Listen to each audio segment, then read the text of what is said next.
Um tema bem comum na relação de casal e que é bastante forte em vários sentidos é a traição.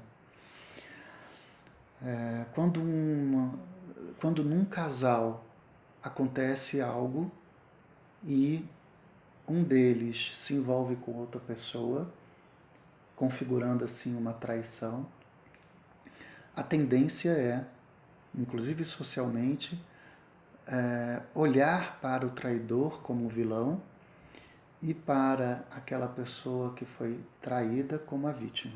Na abordagem sistêmica, essa relação entre vilão e vítima é uma relação de codependência, né? Um não existe sem o outro. Então, um passo importante para entender e liberar esse contexto de traição é entender a lei do equilíbrio. Na lei do equilíbrio, que é uma das ordens do amor, segundo a definição do Hellinger, o que acontece é uma relação de fluxo, né?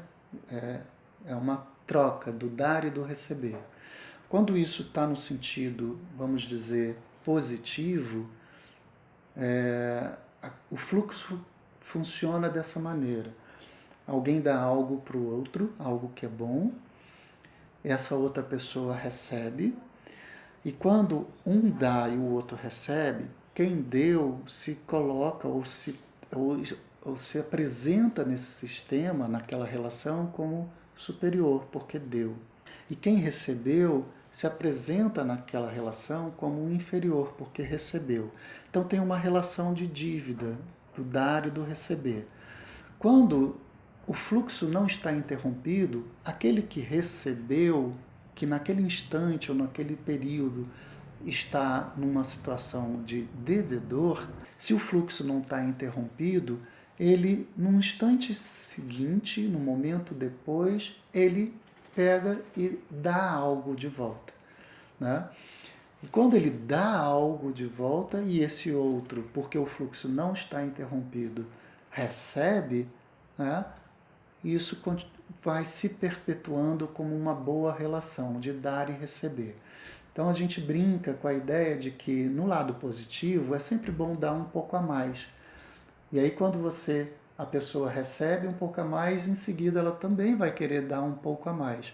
E isso gera uma dinâmica de manutenção da relação, né? Isso pode seguir durante muito tempo.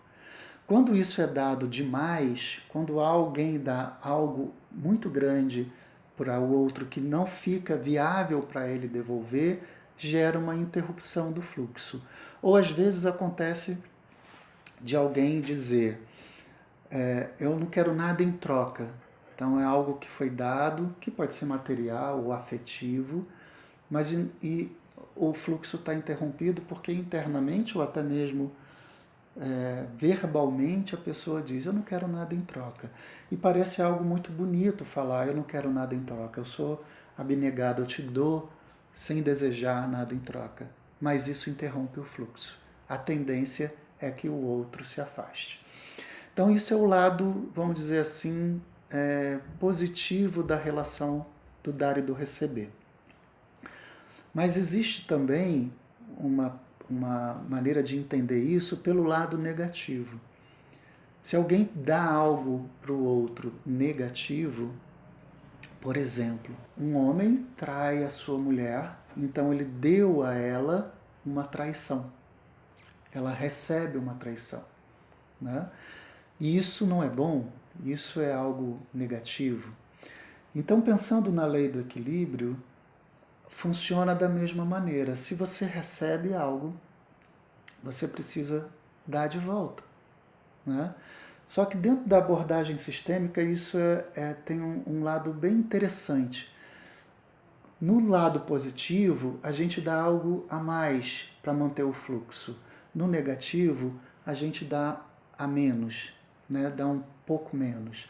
Então, é às vezes um pouco complicado pensar que eu posso então trair um pouco menos o meu parceiro, a minha parceira, quando eu recebo isso. O que se diz aqui é que a relação de fluxo precisa se manter, né? Então, não pode estar interrompido. Aí voltamos para a ideia da vítima e do algoz. Se essa pessoa que foi traída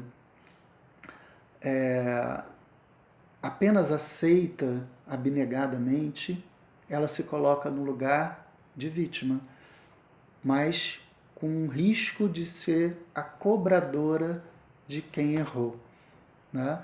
Então ela parece ser a inferior, parece ser a que sofre, mas ela muitas vezes assume um lugar de autoridade, de punidora, né? E isso também atrapalha a relação. Então, reconhecer dentro uma situação como a traição, que os dois têm relação com isso, que numa relação de casal, 50%, a relação é dividida em 50-50, né?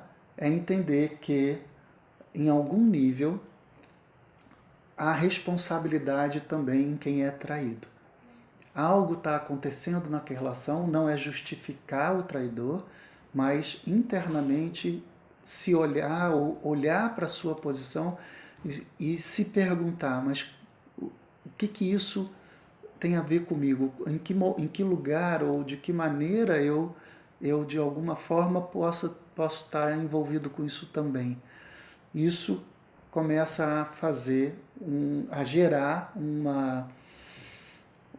um olhar mais adequado para essa relação, aonde os dois podem se ver, apesar do conflito, se ver como iguais e responsáveis pelo que está acontecendo. Então, quando isso acontece, essa situação ela não tende a perpetuar nas gerações seguintes, porque ela está sendo olhada por dois adultos. Ela está sendo olhada pelas pessoas que realmente precisam olhar. E caso contrário, se isso vira um conflito ou um jogo de punição, a tendência é a desordem do equilíbrio, e isso de alguma forma é informado ao campo sistêmico, aquela alma coletiva daquele sistema, com uma tendência grande de ser propagado pelas gerações futuras.